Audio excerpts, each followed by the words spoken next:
it's honestly, in my experience, the police that I've had interactions with, obviously because I've been doing not good stuff, but like you can still respect me as a human being and not be garbage to me. Just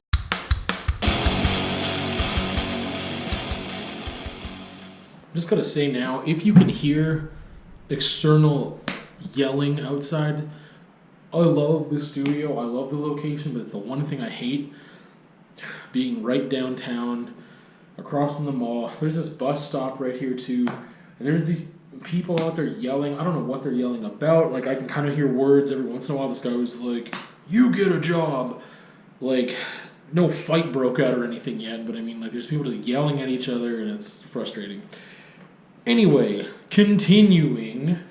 This is the second and final part of the my graffiti story, my involvement in that, and yeah, we'll kind of take off right where we left off, where I talked about how I this name Oral, which is the one I was using at that time. With that, I kind of, there was this shift with attitudes and learnings, perspectives, where I decided, like, with that I need a new name because I'm doing things differently now. I decided at that point I was not going to, well, shortly after I made the name, because I was still kind of figuring things out.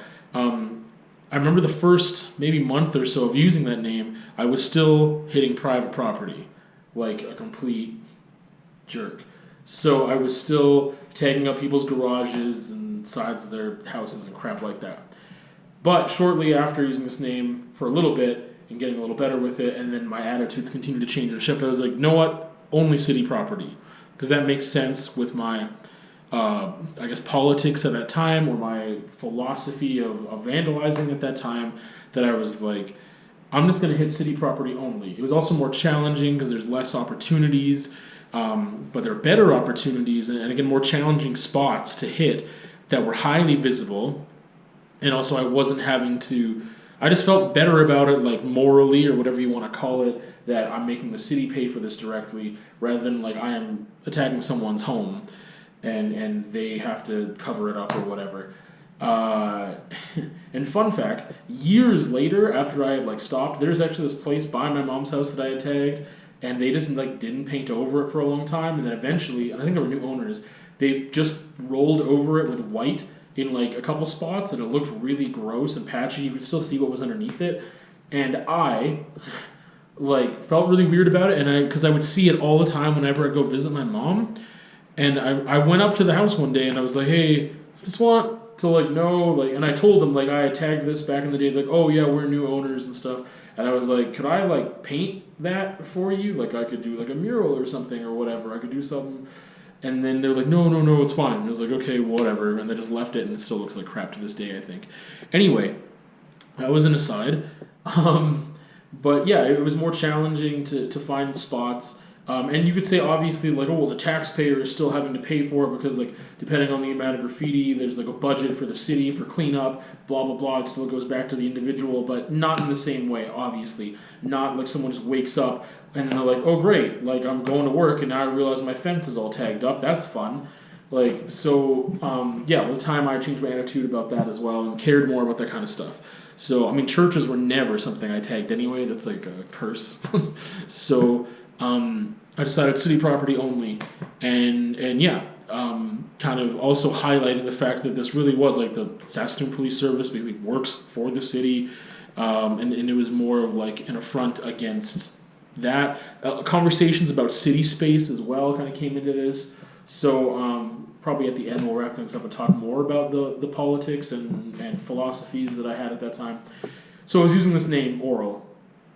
And I was getting up a lot, and I had a better style at that time too. Still not amazing or anything, like, but I was doing a little better. I actually tried some throw-ups for once. I went like a long time with those other names, only tagging, only hand styles. That was it. I didn't try any throwies, like, I didn't do anything that took time because I was always so paranoid and so careful and like really watching where I was going and stuff, and just wanted to be quick and on the move.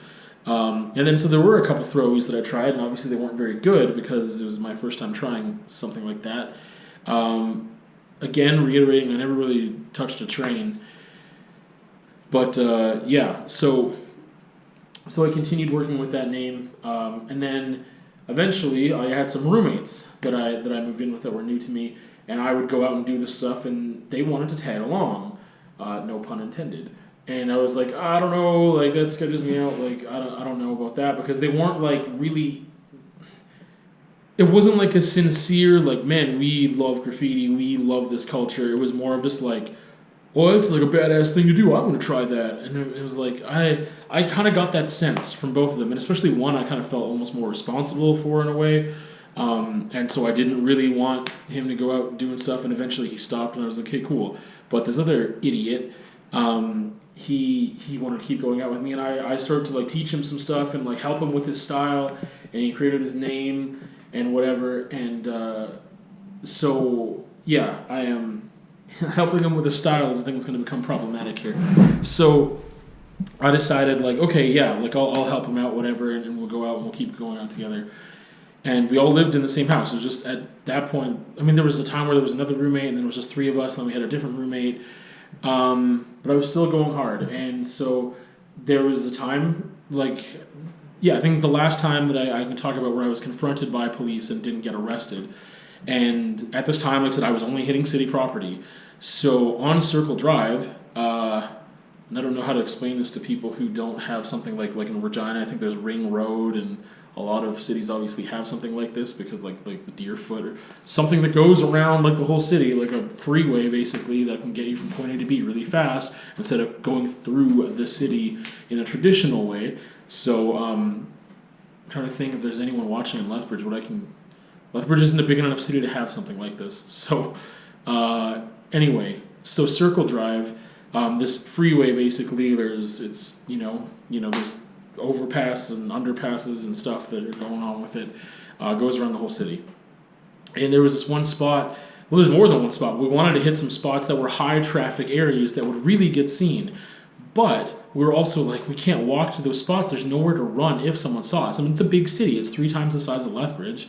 What are they at? Close to 300,000 people, like a little more than that now maybe, but around 300,000. So it's like, even if it's like 2 a.m. or 3 a.m. on a Tuesday, someone is going to be on Circle Drive at some point in time. And if it happens to be a cop, I mean, they're too far away, all we can see is headlights. If they happen to be a cop, as we're even leaving, like it's a high traffic area, but it's on a freeway. It's like there's like a highway basically, and then underneath it there's like another, like College Drive was where we were at. We were basically at Circle and College, and there was one spot actually, McKercher and College. There's like a space there, and so we were trying to do these spaces on bridges. Again, high traffic, which means a lot of visibility, but there's nothing around there. There's no alleys to escape to. There's no buildings to escape to or hide behind or run. What are you going to run through a field? Like, there wasn't hardly any of that even. It's like, well, you can't run along the highway. Like, someone's going to notice you. And again, it's not like cops are cruising that area for any specific reason, but it's Circle Drive or it's College Drive or you know. So then the thing is that one of our roommates, we decided like, oh, maybe he can drive us. He could be the driver, which is what he kind of was in a lot of situations in his life. So we're like, hey, we'll get him to drive.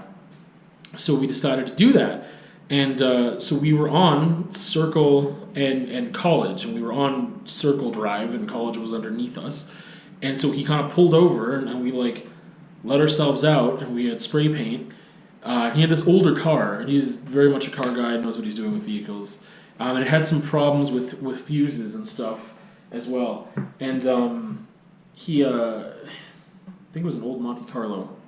I'm pretty sure. 84, 86, I don't know exactly what year. Doesn't matter, though. So shut your face, John. So anyway, he pulled over on Circle Drive, and then we got out. And then we're like kind of waiting around a bit because we wanted to go down and do this section like of the bridge that could be seen.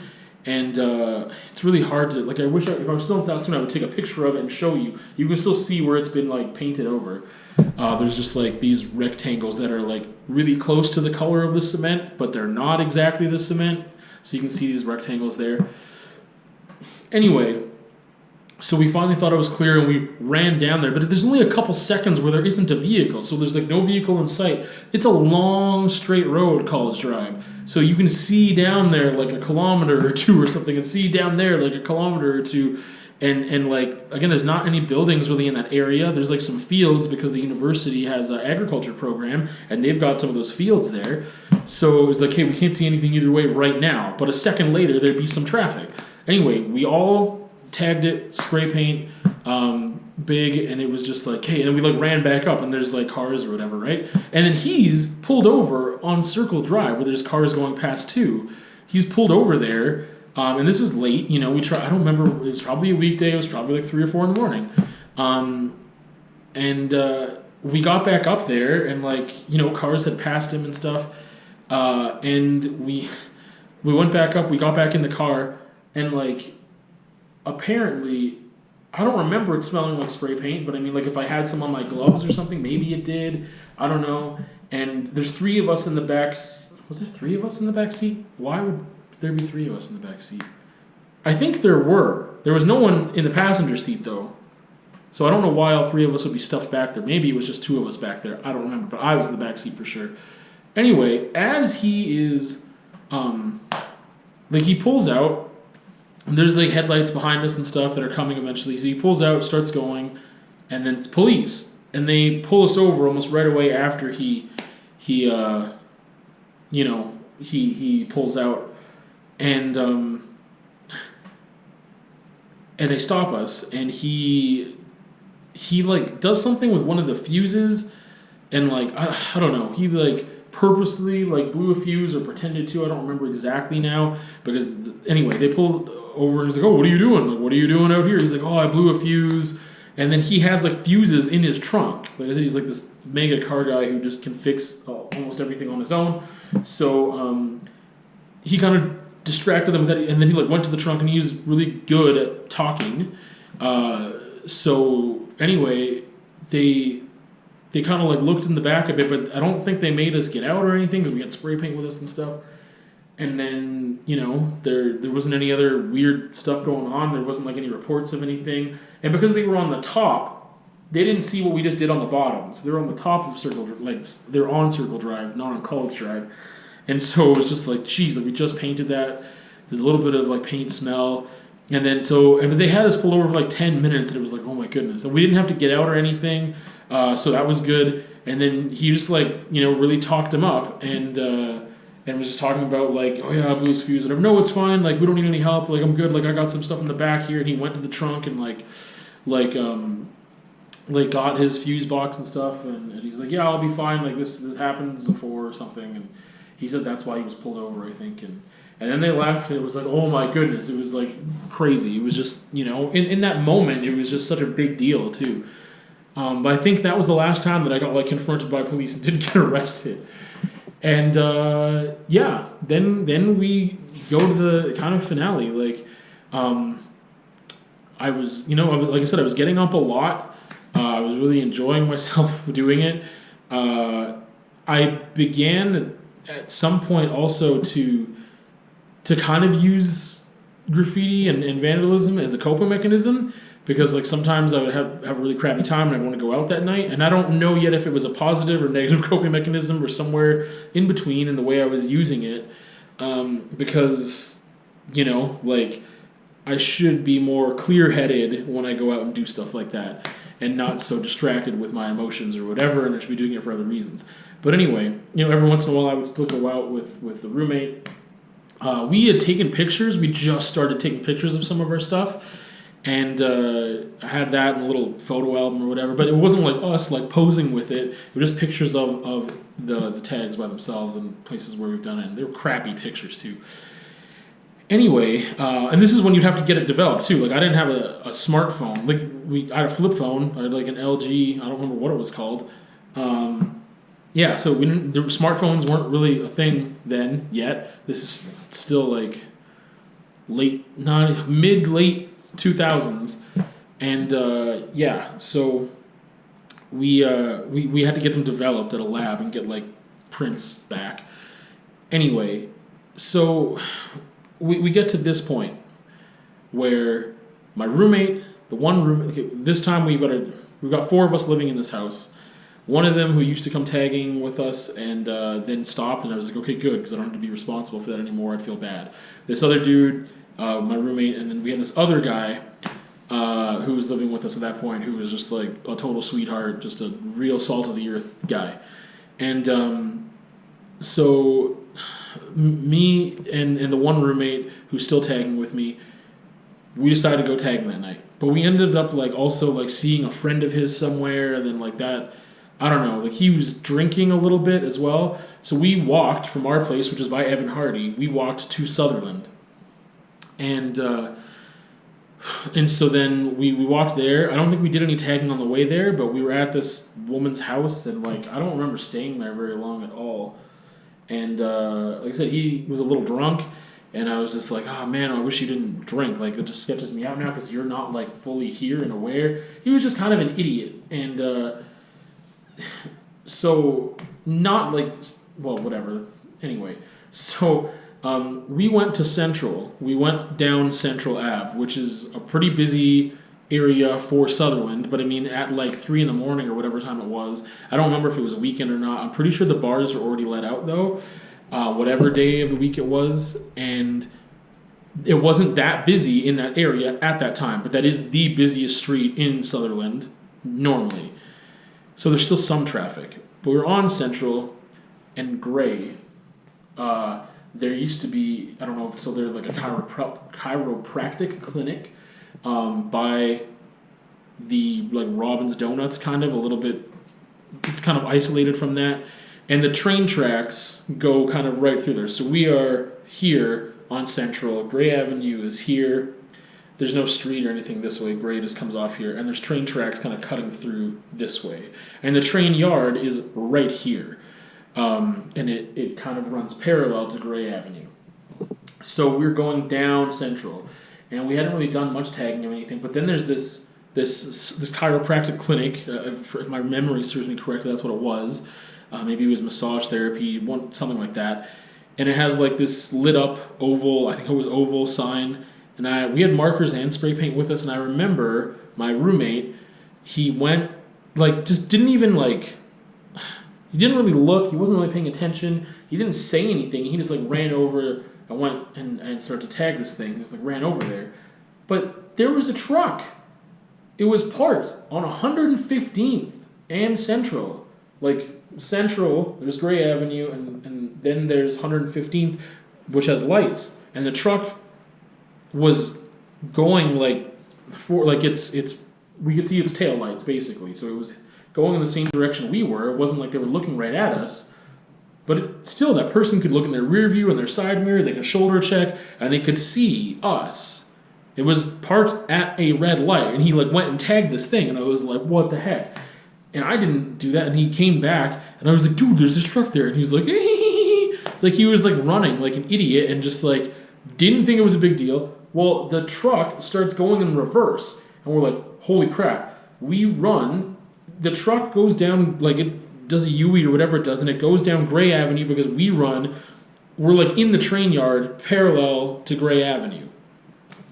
And we're like running that way. Someone like phones him. He's like on the phone, like talking to some girl, some woman about, I don't know what, he's like starts walking on, and we can see, like, I couldn't see the truck, but I could see the headlights because there'd be a break between buildings, and I could see the headlights. I'm like, dude, the truck is like still there. And like I'm like, dude, we need to go. Like I'm going through the train yard. I'm cutting through the train yard. And he's like, yeah, whatever. And he just wasn't paying attention. And I was like, hey, I'm out. Like I'm going. I remember we ditched markers actually by the chiropractic clinic thing. I believe maybe we didn't have spray paint. I thought we had spray paint and markers, but I ditched that stuff there, which was dumb because I already had my fingerprints taken from when I was 18 and got arrested, and I didn't like clean it off or anything. I just remember ditching it, but it's better than getting caught on my person or something, right? But they would have looked there anyway. So I ran into the train yard. I did that. I had to hop a fence. I got far enough into the train yard, going parallel with Central now, heading towards College Drive, that I had to hop a fence to get back onto Central, and like again, then I was not a thin. I've never been thin. Again, bigger now than I was then, but still wasn't easy to hop a fence, and I had to hop this fence. I went into the Max store on Central, and I don't know what that cross street is, like 108th maybe or 104th. I went into Max. I went into the washroom, and I like took off my hoodie because it was just like it was a red hoodie, which is so stupid. It's so heat. I should have had a black hoodie. It was red hoodie, and it had spray paint stuff on it. And so I took that off and like ditched it. I put it like in between the garbage bag and the actual garbage in there, which is kind of gross, but that's what I did. And I believe I phoned or texted my other roommate that was at home.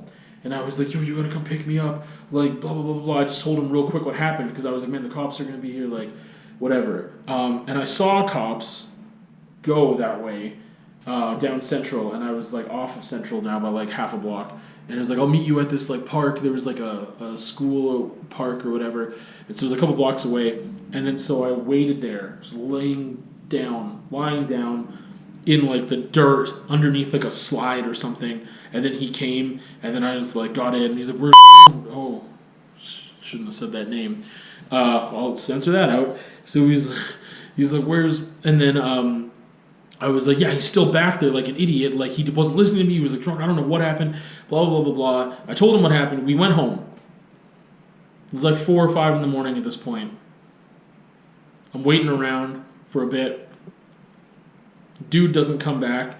I start hiding everything. I hide all my supplies in the ceiling, in the basement ceiling, because there's like those tiles you can kind of like move over really easily. So I hid all my supplies in there in case our house got searched. Like I was so paranoid, trying to be so careful. And then I was like waiting and waiting up for him, and he just didn't come home for hours. And then it's like 6 in the morning, and he comes home. And it was like, what the heck? Like, how does he come home? Because if he was arrested, he would have to be there until the morning and go to court. And if he was not arrested, how did it take him so long to get home? It doesn't take that long to get home. It would have taken him like a half an hour to walk. And it's like hours later.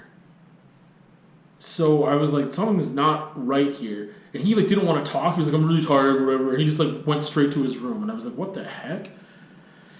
And then I tried to talk about it the next day, and he just like was like, I gotta go to work.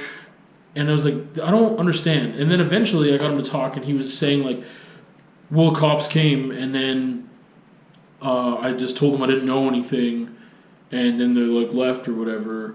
And I was like, okay. So then like, okay, like I don't know, it just was fishy and weird.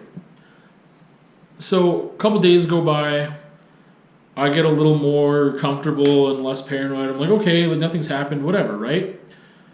I don't remember exactly how many days went by, and then I'm with my buddy, Chris. He's driving me home. It's the middle of the day. He's driving me home, and then I see there's 3 cop cars in front of my place. My back door is wide open. I mean, the back door is the main door. We usually never use the front door. My back door is wide open. There's cops in front of my place, and I was like, keep driving, I guess. Like, this, and I was like freaking out, like so anxious, just like internally just freaking out. And he's like, okay, well, I gotta go. And I was like, okay. So he dropped me off like, across the street, and I just like sat there and I waited and I waited and I waited. I think I waited like over an hour at least. And then they like drove away. And then I like went inside. And like I tried phoning my other roommates, they were at work and stuff. So I went inside. They left my back door. I always bring this up because it pisses me off. Because I've had, and I didn't talk about all the experiences I've had with police there. It's honestly, in my experience, the police that I've had interactions with, obviously because I've been doing not good stuff, but like you can still respect me as a human being and not be garbage to me. Just be, like I didn't, you know, there's nothing that should conflict with like things that I've done haven't been like what I would call serious crimes or like immoral crimes to the degree of like even like assault or rape or whatever. There's just like really like anyway. So I've just had incidences where people are just garbage to me. They're even lying to my face, and I should have called them out in retrospect. It would have been so sweet to do that, but I didn't. Anyway, but they just left my door wide open, and I was like, what are you doing? Like, there was no one in there. There was nobody home. No one was there. So I was like, the cops are here. They leave my door wide open for anyone to walk into in the middle of the day. Like, we were on like a decently busy intersection too, and I was like, what the heck? Anyway, it's a point that I'm just like, don't be a piece of garbage. Anyway, so I go in, everything seems okay. I had a lock on my door, so everything seemed okay before I was looking first. I went downstairs and everything was still up in the roof, whatever.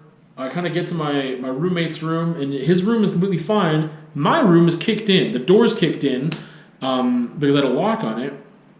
And my room is just torn to shreds. This crap is all over the place. And I was like, what the heck just happened? They took, like, I had a CD binder, could hold, like, I don't know, a couple hundred CDs for sure. I don't remember exactly the number. I had the CD binder, and I had, like, tagged it up and stuff, just with not the name Oral even, just with, like, just other stuff. I don't even remember, but I know it wasn't, I never tagged my own stuff with my actual tag name, right? But it's, like, was writing on it, just, like, whatever. And then I know, they took the whole CD binder. I was like, what the heck? They dumped the CDs on the floor. I don't know if it's a good or bad thing. They took the binder. They took a bunch of my pencil crayons. Like, it was so weird. There's so many stupid things in this. They took my pencil crayons. They took my CD binder. And then I realized, oh, crap, the photo album. It was like the one thing that I didn't think to put in the roof. They took the photo album. I was like, okay, well, that's my bad. Like an idiot. But they just took anything that was, like, art supplies related or, like, had writing on it. Like, just my writing in general. So they took all that stuff, and I was like, what the heck? And then I tried calling my roommate. He was at work. I, like, went and showed up there. All right, backtrack one step. There's a business card on my like, cork board that was Constable Lee Jones. It was like, give me a call. And I was like, oh, jeez. And I just didn't know what to do. And I've had so many experiences where I'm like, I should have challenged the police more. I should have, like, not given them evidence. I should have made things harder for them. And, like, in hindsight's 20/20 or whatever, right? But I was like, I'm not calling this guy right now. And I was, like, again, freaking out. I was already been arrested before. At this time, I was already enrolled in university. So anyway, I go to Panago, where we all at one point worked. Everyone who lived there worked there at some point. He still worked there, my roommate. And I'm like, dude, like, what's going on? Like, I went home. The house has, like, been raided. Your room's fine. It was only my room. And then he's like, oh, I can't talk right now. I'm really busy. And I'm like, dude, like, anyway. And so he just, like, brushes me off, whatever, isn't talking to me. I was like, I don't even know what else to do right now. I, like, called a friend. There's nothing I can do. So whatever. I called Constable Lee Jones. We had a conversation. Like, I ended up, I don't remember what time, if we made an appointment or I went down there right away. And we talked for about 2 hours. And during the conversation, I brought up a lot of things about city space, about the politics and stuff, whatever. But the whole 2 hours that we talked went by. I did not realize that, until he said something, that he was accusing me of writing my roommate's name too. And he was like, well, lots of people have, like, more than one name that they write. And I was like, yeah, but not me. And this is why I said earlier that me helping my roommate with his style and getting him started with stuff was going to be a huge problem, because I helped him with his style. It looked somewhat similar to mine with just different letters. He had a different name. But it was just like, there were certain things that you could do something like this, you could do something like that, and there were parts of it that looked like mine. And so I was like, I don't know what to tell you. Like, it's his word against mine at this point. But he, like, completely ratted me out, sold me just down. Well, whatever. He completely ratted me out. Didn't That's why he got to go home. The police talked to him, and he just said it was me, and he got to go home that night. And that's why it took him a couple hours to go home, but it's the reason he didn't have to, go to court in the morning and all that stuff. It all started to make sense. But it was like 2 hours of talking, and then he said something that I was like, oh, this whole time you thought that I was writing both names? No. And I'm like, man, this guy's an idiot. Like, my roommate's an idiot. What did he think was going to happen? He could have just denied all of it. Like, yes, that guy was technically a witness, I guess, but that guy doesn't know who he saw. He's looking in a rear view mirror. Like, what an idiot. Like, he just could have denied all of it, because if cops don't catch you red-handed or on video, it's really, really difficult to charge you with this crime. How do they know you were the person that did it? And there was no video evidence. And there was the cops didn't have first-hand evidence either. There was this dude in a truck who, like, saw us, and it was just like, he could have been like, no, I don't know. There's some dude that, like, ran past me. I'm just taking a walk right now, Like, he could have just thought on his feet. He could have denied it. He could have, it might have been a process. They might have held him overnight. But he's such an idiot. And I'm like, what was the point of that? Did you think that once they arrested me, or once I went in to talk to them, that I was just going to be like, oh yeah, that was me too. Yeah, I did both. Did you think it was going to happen? You could have denied it and saved us both the trouble. Or you could have just taken the rap for your stuff, because I didn't tag that thing. You could have just been like, yeah, it was me, and that's it. Could have said you didn't know who I was, that I wasn't even there. Didn't have to bring me up at all, because I did not tag that thing. So, yeah, that was cool. And then there was this whole trouble with being like, look, I don't know what to tell you, dude. Look, there's no evidence that I didn't do this. There's also no evidence that I did do it. And it was all this other stuff. And he's like, I know that you write this thing, and I know blah, blah, blah, blah, blah. And I don't know. We had this long conversation. And then that's when I got charged with 80 charges. They put them into 2 compound charges. It ended up being an indictable offense, which means that it would take 10 years before I could apply for a record suspension. And 10 years after probation. So it's been more than 10 years since I've committed the crime, but it was like probation was like a year or whatever, and all these conditions. And I didn't go to jail because of that crime, but for another story time, I did go to jail that's related to that crime, but it was not part of the punishment for those charges at all. Fortunately, I got off fairly easy for the amount. Like, here's the thing. 80 charges is not that much when you think of graffiti. You could go out and have a good night and do 40 things. You can go tagging and hit 40 things in one night. It's not like another crime where it's like, yeah, I beat up 40 people. Like, I was writing on walls, and I maybe wrote 20 things that night, or 40 things that night if it was a crazy good night, or maybe I just did 10 things that night and went home. Like, doing 80 tags, and this is over the course, like, I used that name, I think, for a little over a year or around a year. It's not that much. But that's what they had evidence of, was 80 different places where it didn't get cleaned off right away. It was reported in the right fashion, that the case started to build because they saw this name up more and more. So when like I said, in the context, 80 is not that much. But without that context, it's like, wow, 80 charges, that's a lot. And they treated it very seriously. Now, fortunately, I was living on my own. I had a job. I wasn't just like some loser living in my mom's basement getting high every day, like doing nothing with my life. I was enrolled in university, so like I had all these things going for me that I was like, I'm a responsible person. I was doing this irresponsible activity, whatever. And so I had like at least another year probation. I had a curfew. I had conditions where I couldn't have this, that, or the other thing. It was just ridiculous. And then obviously I did not live at that place much longer. Yeah, it was after that I was like, hey, it's not worth it anymore, really. Like, I don't think I can do this anymore. There's all this stuff going on, and I just like, yeah. So I was just like, I just was like, hey, I can't. Yeah, like I said, I was enrolled in university and stuff. I mean, I had a girlfriend at the time too, and I was like, oh, what about that? Like, I don't know. It just made like, as far as deterrence go and stuff like that. But I was thinking to the future. I was thinking about my career in the future. I was thinking about a criminal record. I was thinking about like, this isn't worth it anymore. It's not how I want. It's not a priority, and it's not going to be something that furthers me in my future.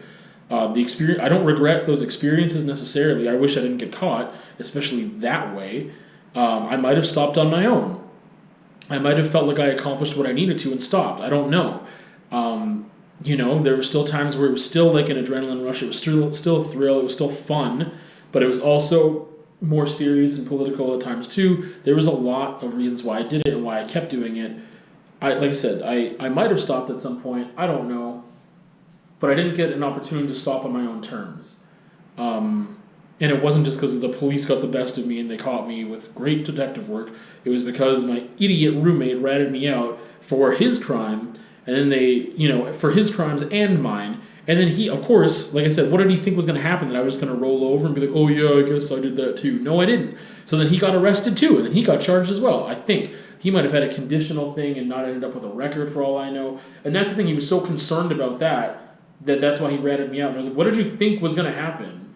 Oh, I'm an idiot. Anyway, piece of garbage. So anyway, that was the last. As far as graffiti and vandalism go hand in hand, that was the last of that.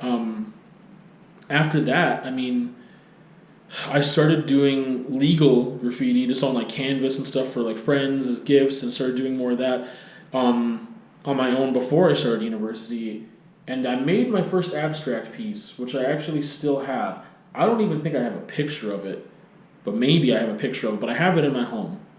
And I just did it with spray paint in my fingers and a stencil as well. There's one little stencil. It actually says FK. If I have that picture, I'll insert it here. Maybe I'll just have to go and take a picture and insert it here.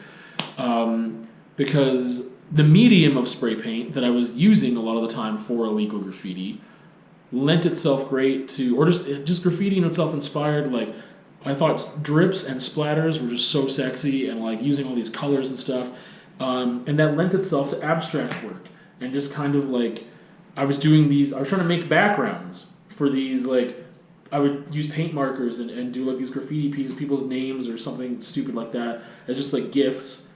And then that was my introduction to art. That was how I got into art, because those backgrounds, they became kind of abstract pieces, and then I didn't need the graffiti anymore. And then I started using abstracts as a way to really express myself, and then anyway, that's that transition for me from graffiti to art. The second part, because I wanted to get it all done in 2 parts, is a little long. But yeah, anyway, I don't really know where to go from there. I feel like so hopped up now because I haven't told this story for so long. It's so angering. There's more. I know I could say more about it. I don't know where to go from there except just reflecting on how stupid things were. Like I said, I'm glad that I had some experiences. The criminal record thing, I think, has really set me back in my career and stuff, because I don't know why sometimes I don't get hired because they won't tell me. Other times, people ask if you have a criminal record. All they need, like, they don't even know what it is half the time. They just, like, when you check the box that says yes, that's all they care about. They don't even care what it is. It's cost me so much money over the years of getting criminal record checks done.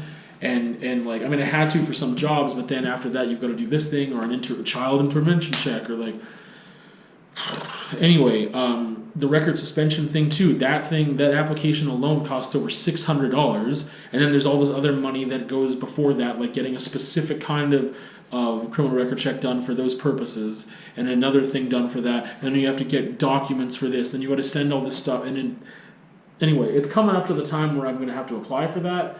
I did once already before I even I got everything together. It took me so long.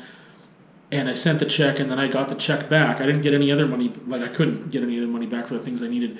But it hadn't been 10 years yet. I didn't know that last one was an indictable offense. I just completely forgot. I didn't look at the paperwork thoroughly enough. Sometimes people get lawyers to help them with this process, because it's difficult and there's a lot to read and whatever.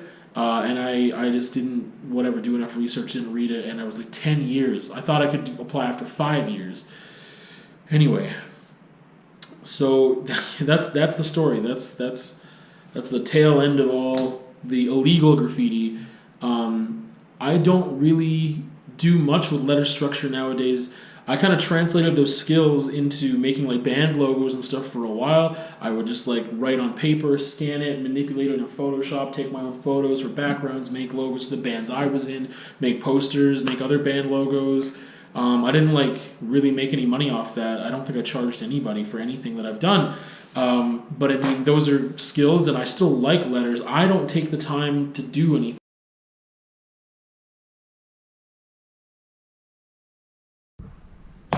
Okay, so I think that's really all I'm going to have for this story time. I've realized that there is a little more I could say. This kind of wraps up the illegal graffiti portion of my life. But there's definitely some stuff I could say. Let's call it graffiti post vandalism, because graffiti is still something that after that last arrest that I could definitely talk about. So I guess there will be two more story times coming from this, and this next one will be like graffiti post vandalism, graffiti post, I don't know what to call it. But I guess kind of where I'm at with graffiti now. What is that? What is graffiti to me now? How do I use it? What does it mean? That's what that next story time will be. And then springing from this too, we'll probably get into a story about jail time that I did, because it's related to this, but it was not directly part of my sentencing. So yeah, we'll talk about that sometime as well, which again, it's related, but it's not, yeah, anyway. With that, we'll see you on another time for another story. Hopefully it won't be 2 weeks this time. But yeah, we'll get there.